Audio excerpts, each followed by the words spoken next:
Afternoon, everybody. Welcome to this session at Africa Energy Week 2023. It's great to be here. It's a bit like being a teacher in class. Everybody's sitting at the back of the classroom, but that's as long as you can hear us, that's great. We're here to talk about the role of natural gas. If you were there this morning in the session, you'd have heard a lot of quite passionate speeches and facts and figures that tended towards natural gas, Africa's natural gas resources being a very important pillar in its own industrialization. Let's for the moment say that the transition there is towards industrialization with the world's largest population, working age population by 2040. It's certainly something that has to be gaining pace and getting a move on. So today's session is called The Game Changer. It's examining African gas opportunities. I'm delighted to introduce you the panel who are going to work through this with me today. So joining me from, and I go left to right, I have Bellarmino Chitangwelika, who's Executive Director for AMPG. And next to him, I have Emmanuel Mergani, who's the MD of Sahara Group. And last but not least, last-minute replacement, I do appreciate you coming along, Mike Anderson, SVP of External Affairs for Cosmos. So welcome, panel. So I think all three of us had sat through, all four of us sat through the ministerial addresses this morning. A lot of focus on gas. Certainly a lot of opportunities were identified, but I wonder if we could just for a few moments do that scene set and just think about those opportunities and the aspirations that are accompanying them, and then we'll get on into how we actually make this happen. I may as well start immediately to my left, Bellarmino. Opportunities, the Angolan perspective. Okay, thank you so much. Glad to be here today and representing the National Petroleum, Gas and Biofuel Agency, which is a concessionaire in Angola, also the regulator for all upstream activity. Looking at gas, for us, a little bit of history, we didn't have much focus on gas in the past. Whenever we found the gas, we called the well dry hole because we didn't have any use for it. Now we regret that we left so much behind, but we are catching up. Aspiration, we have already some projects that are supplying gas to the international market, also as well as the domestic one.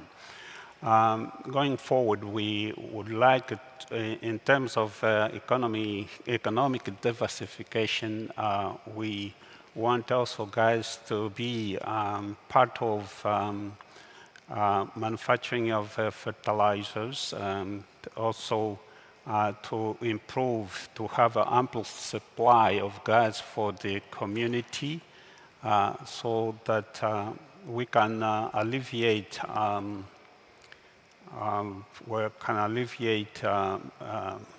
energy poverty, basically, because most of the population use biomass, and this is not good for the environment anyway. So we will be using gas in order to accomplish that on the side of protecting the environment as well. We have a gas on LNG form at the moment which we export, and we have opportunities to add to the same plant more trains, as well as we are committed to have another form of gas in terms of compressed natural gas. So those are aspirations at the moment we have with the gas, so a lot of opportunities. So your aspirations literally are in every part of that, from export to domestic use for presumably for electricity and power, but then onwards into value-add finished products like fertilizers, petrochem. Okay, brilliant. So I'll come along to you next, Bellarmino. I presume you'll bring a very interesting. I've got Emmanuel. Sorry, I presume you'll bring a slightly different perspective. You've obviously got a lot of pedigree there in Sahara Group in Nigeria, but you've also been working other countries as well within your portfolio. Yes. So, I mean, Sahara Group today is already a leading player in gas. We operate all over the African continent and support that with, offices around the world. So, I mean, looking at opportunities for us, really, for gas, we view that as a key, piece for transitioning into the future. Everybody's talking about, net zero and how that will be achieved, and we believe that the opportunities will come from gas. Now, a lot of people tend to focus, and there's a lot of discussion more around the export. So there's a lot of discussion around LNG projects and the rest to export, gas from Africa to the rest of the world. But I think more interestingly is to focus on how gas can drive Africa's industrial development. If you look at it, Africa has a huge population that is very young, and industrialization is key. Most countries in Africa today use coal or diesel for electricity, which doesn't give them the industrial base or the kind of energy base to grow. And gas will be key to that. So, for instance, Nigeria today that has over 200 TCF of gas, quite a bit of that, is hoped to be consumed domestically. And I think there's some analysts who have said, given where we are today, Nigeria might be consuming most of its gas within the next 10 years or so. So quite a bit of investment needs to go into unlocking more of that, not just to fill, the West African gas pipeline, but also projects like the Nigeria to Morocco gas line that has been envisaged to support drive industrialization across the continent. It's so interesting you add into the opportunities there, the opportunity to decarbonize, and it's basically displacement of oil and coal from the generating cycle. And I guess this morning we heard also other opportunities for decarbonisation, such as slowing down or halting deforestation by enabling clean fuel to reach people who would otherwise be burning charcoal. Last but not least, Mike, you represent a company that was once a prolific explorer in Africa and is now really focusing and doubling down on production. What's your view on the opportunity, the aspiration? Thanks, Mike, and thanks for being on for welcoming us to the panel. And I was thinking before we came on the panel, our friend Greta Thunberg is demonstrating as we speak in London against fossil fuels at a different conference, while there are people outside here demonstrating for the need for energy. And I think that is a real juxtaposition of the false debate that has been raging in Europe and the real debate that is now taking place in Africa. And the title of this panel is about gas as a game changer. And I think we as a company see it in three different modes, why gas is a game changer. First of all, rather sadly, we have a war in Ukraine, Russia, and the requirement for LNG in Europe and across the world is clearly deeply elevated. This is a massive opportunity for Africa, particularly in a place where we found 100 trillion TCF of gas offshore Senegal and Mauritania. It's very low carbon. I'll even say it's 40% lower carbon than US LNG, it's 25% lower carbon than Qatari LNG, and it's much nearer to Europe. That is a huge opportunity, game-changing opportunity, for an export to Europe and around the world. So there's a massive export opportunity, global, actually helping the world with the transition fuel. Secondly, there's a major advantage to any of the countries producing gas and LNG because they are able to bring in the revenues, begin industrialization in places where it's not so high, use the gas for all the purposes that we've talked about, from fertilizers to building new power plants to developing the country in a way that the West has had that opportunity for the last 100 years. And the third way I'd say it was a game changer, an opportunity, is in relation to the people that we've talked about. We heard a lot about that this morning. And any gas project in Africa today run by companies such as ourselves, with our partners BP, or with the national companies SMH in Mauritania and Petrosen in Senegal, are also very much looking at domestic needs, which my colleagues on the panel have talked about. So it will be a real game changer for those people who don't have power. So we see it in 3 categories: game changer for the world in energy security, game changer for the country in revenue industrialization and a new approach, and game changer for the populations in finally providing the energy they need with a relatively low carbon fuel and gas, significantly better than heavy fuel oil. And it's very interesting that you bring up the game changer for the world, that Africa can continue to power the world as it has done for pretty much the entire existence of hydrocarbon exploration production.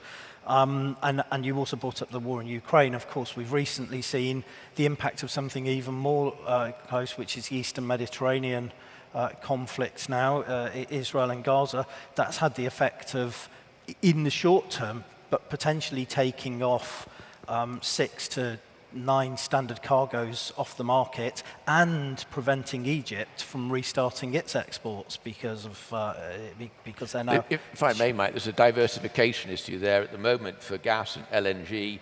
The US, Qatar and Australia produce about 80%. We found with Russia providing a certain percentage, that wasn't necessarily a good place to go. You need as much diversification as possible. And I think that's the other point that you're making there. Diversification from Africa with the quality of gas that it has clearly is a benefit globally. Absolutely. Absolutely. I'm very pleased to welcome to the panel as well His Excellency Bruno Jean-Richard Etoure, the Minister of Hydrocarbons for Congo. Minister, welcome to the panel, and thanks for joining us. It's great you could make it. We're just doing a little bit of scene setting at the moment. We're talking this morning, many ministers, including yourself, spoke passionately about Africa's right to industrialize using a number of resources, including natural gas. So we're just scene setting around the opportunities and aspirations. I wondered if you wanted to just join that scene setter on behalf of Congo. Thank you very much. It's really my pleasure to be part of this panel, because I think today, speaking about transition, energy transition, even if you say just and equitable and so and so and so, gas is really a big part of this energy transition. And once again, it's an opportunity for Africa, because Africa will be a key player of that gas new challenge.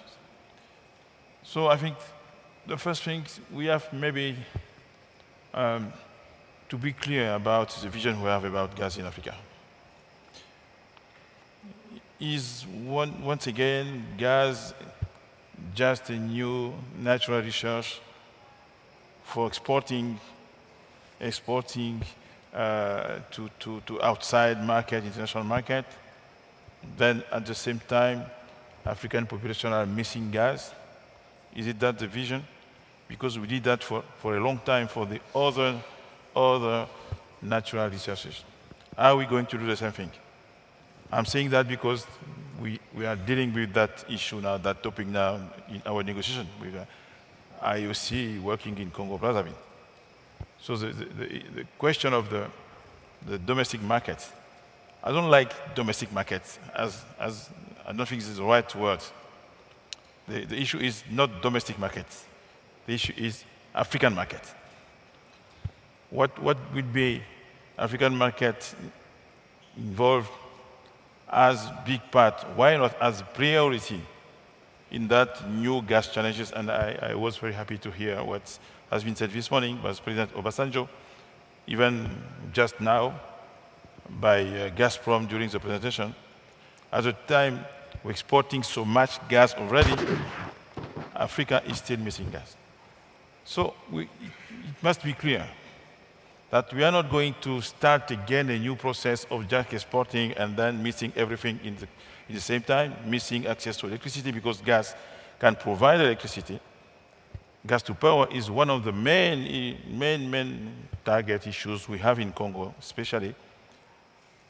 Gas can provide so many other things for industry, fertilizers, and so and so and so.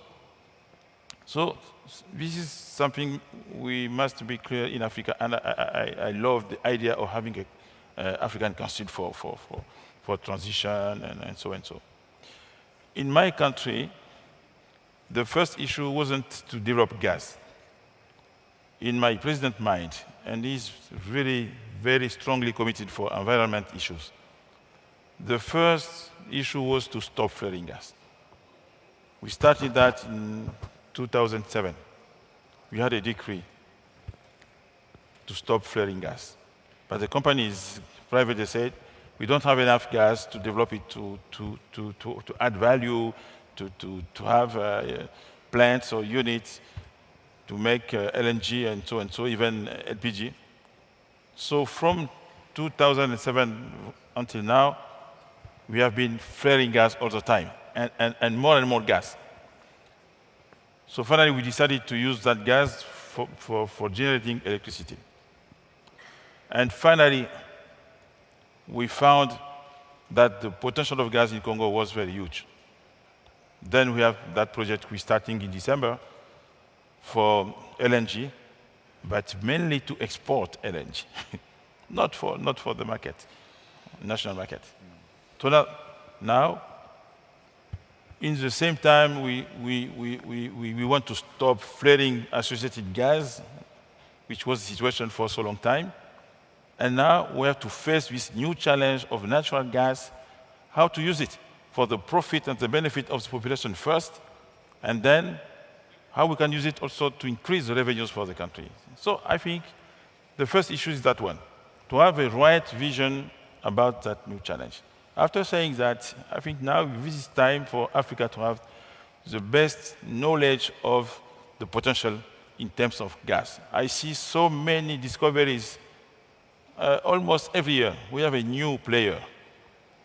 I hope to make a joke saying that one day we'll have all the 53, 4 or 5 African countries being gas producers. Good thing. So now we have to put some money to have good surveys, to have good studies, to have a good evaluation of the potential of all the countries, which means of Africa. Then we need to have an African vision about gas, to make the promotion of that gas, to make it be explored, then produced, to make it, as I said, for the profit of our population first. As many people say, we need to have investment, because even if you know the potential, if you don't drill, and drilling means investment. By drilling, you will know if really you have a confirmation that the potential means you have reserves. And based on reserves, then you can start thinking, developing the prospect, the field, and so and so and so. Then you need investors, which means you need money. We must be clear. The pressure on banks, investors, the one who had money, the pressure on them to stop investing in fossil oils is already there. That's why we really giving full support to the idea, the project.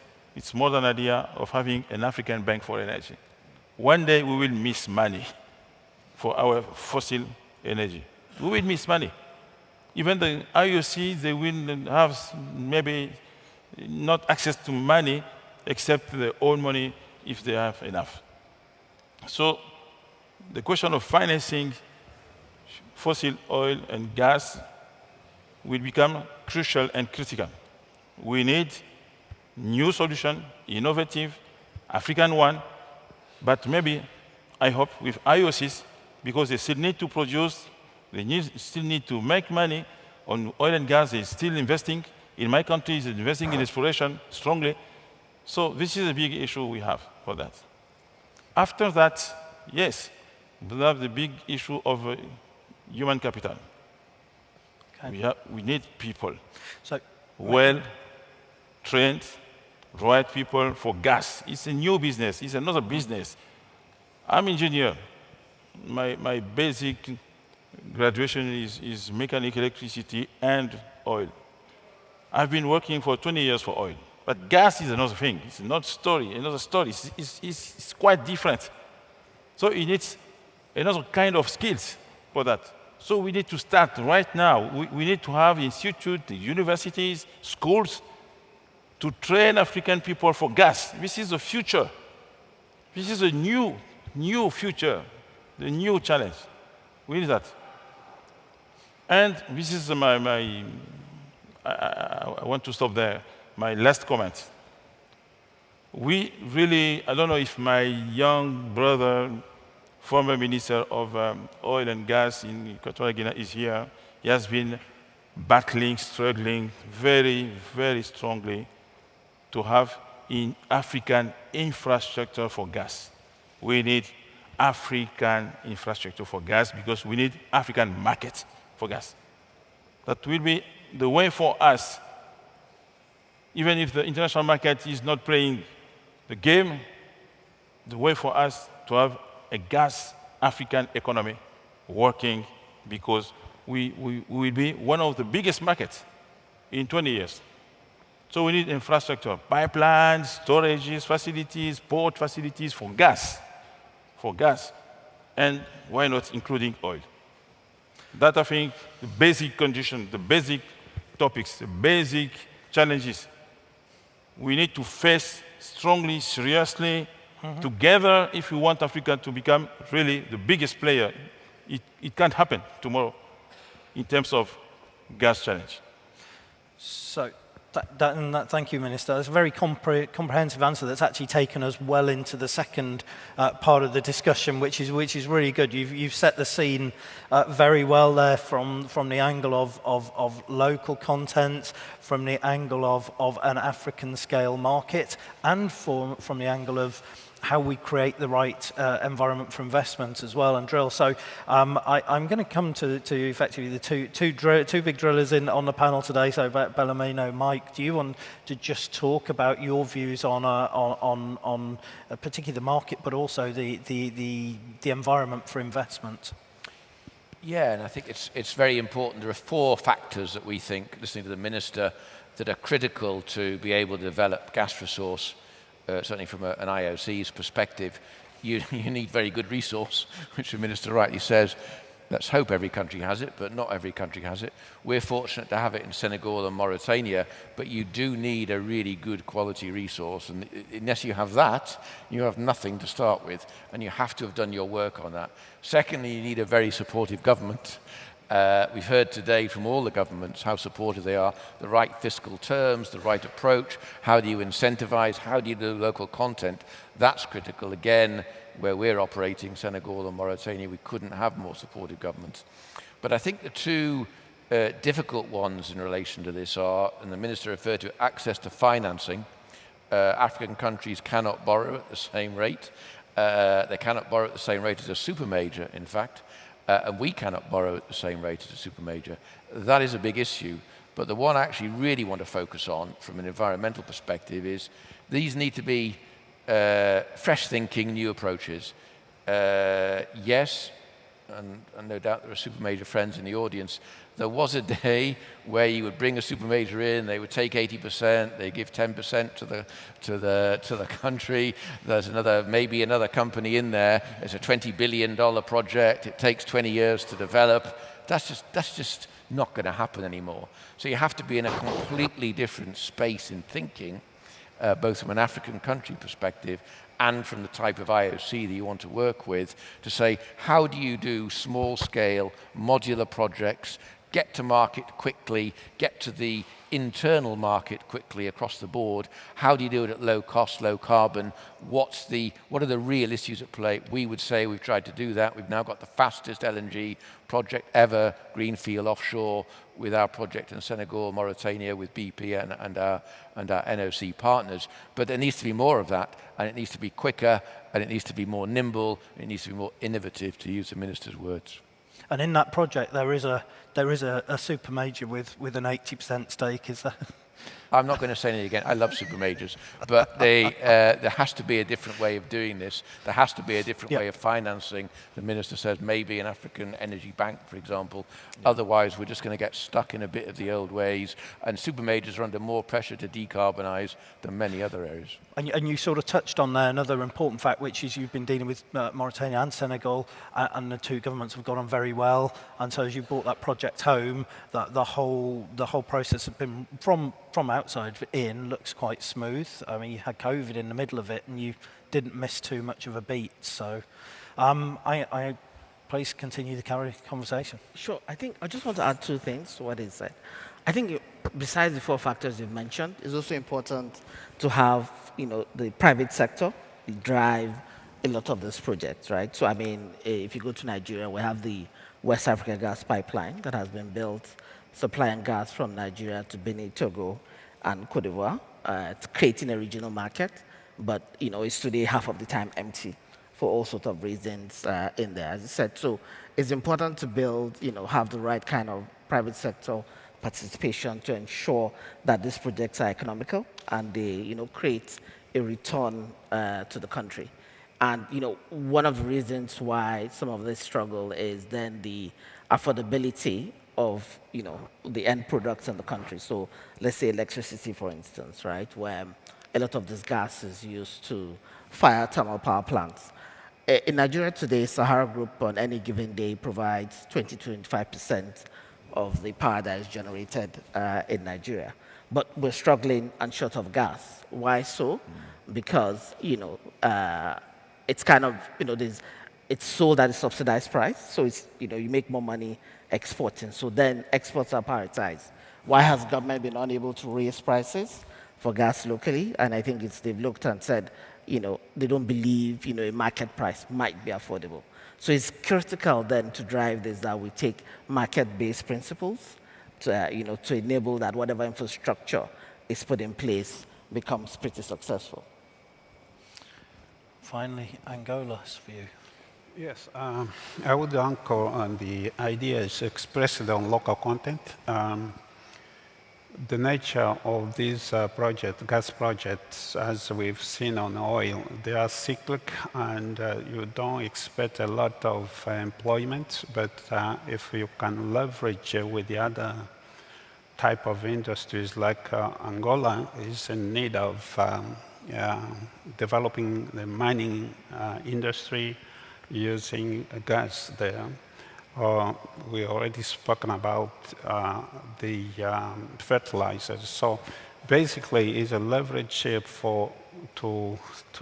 put on to work other types of industries. Then you will see that in terms of local content, people would not just stick to the gas development, but will be employed on several other sectors. This also, as the minister said, and as also members of the panel said, that human capital need to be developed along with those projects to have the industrialization of the continent. Very good. So I'm aware that we're unfortunately on an abbreviated session due to the timings today. I don't want to leave the stage without. So we've talked about the aspirations, opportunities, or we've talked about what is needed. Unfortunately, in a very quick way, what's needed to bring this over the line. What I'd like to do is just take a moment and have every member of the panel talk about the just transition, the energy poverty angle, very, very briefly, the role of natural gas in relieving and removing energy poverty. There's a goal to do that by 2030. It's very ambitious, right? So, Minister, can we start with you? Yeah, thank you. Really, according to what we can understand as a meaning of having a just and equitable transition, gas is a chance. It's really an opportunity for so many reasons. First of all, because the European Commission now, they are deciding and say that gas is green energy. It's a clean energy. So now we can develop gas without worrying about the impacts on climate change, carbon emission, because it's a clean energy. It's one of the solutions for the transition, even a solution for after the transition. It's one of the energy for the future. So having so much gas for Africa is a new big opportunity. Second chance. We African leaders and the African continent, and that's also what OPEC says, there is a direct link for us between having a just and equitable transition and eradicating energy poverty. For that, gas is very good solution because having gas can accelerate the access to electricity. In my country right now, even by using, it was associated gas, not natural one, 7% of electricity is coming from gas now. So we think that we will be able to accelerate the access to gas, and now my president, my government, my country is talking about not access to gas, but universal access to gas, to electricity, excuse me. The target now is to give electricity to anyone in Congo, Brazzaville, and we should have the same one for Africa because we have enough gas to give electricity to population. All the time we say 900 million people, they don't have access to modern gas and cooking. Now we have gas. So I hope that next year, we will change that figure because I'm used to have the same one being said for so many times. So by LPG, by any way, we can change that situation.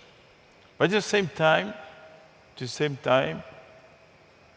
in terms of local content, as we said, at the same time, in terms of giving the way to produce fertilizers, so to promote agriculture, so to promote eradication of food poverty, gas are more impact internally than oil can have. Mm-hmm. So I think it's a very good chance, opportunity for Africa, having so much gas and probably more gas in the future, because it will be, for me, the best solution in terms of what we think we should promote as just and equitable transition, energy transition.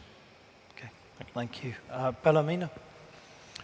Yes, I believe that sometimes there is an impression that those that possess fossil fuel resources will be the one insisting in the continued use.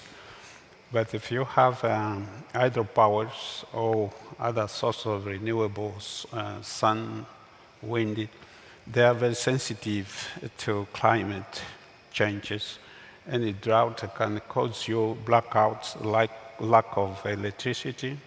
And the best backup to me would be gas. If you are set up to use gas for backups, etc., that will go a long way. And therefore, is not replaceable that soon. It should remain in the mix for quite some time. So a multi-fuel transition, but gas is the powerhouse. Right. Emmanuel?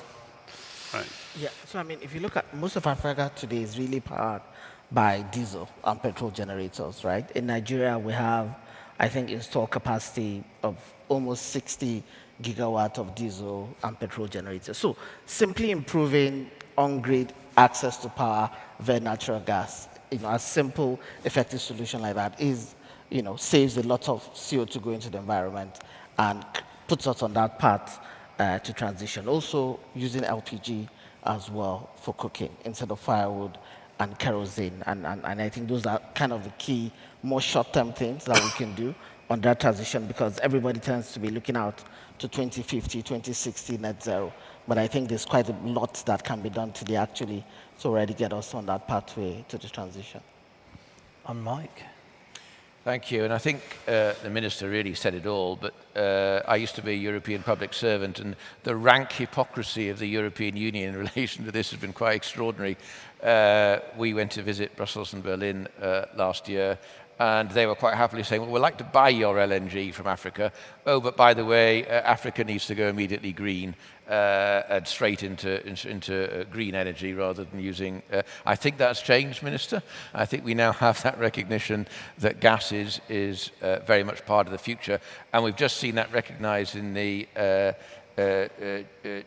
Just Energy Transition Partnership with Senegal, where EU, France, Canada, UK, Germany will be helping Senegal, which already has 30% renewable, go down a renewable route, but at the same time explicitly recognizes that Senegal needs to be able to develop its gas resources.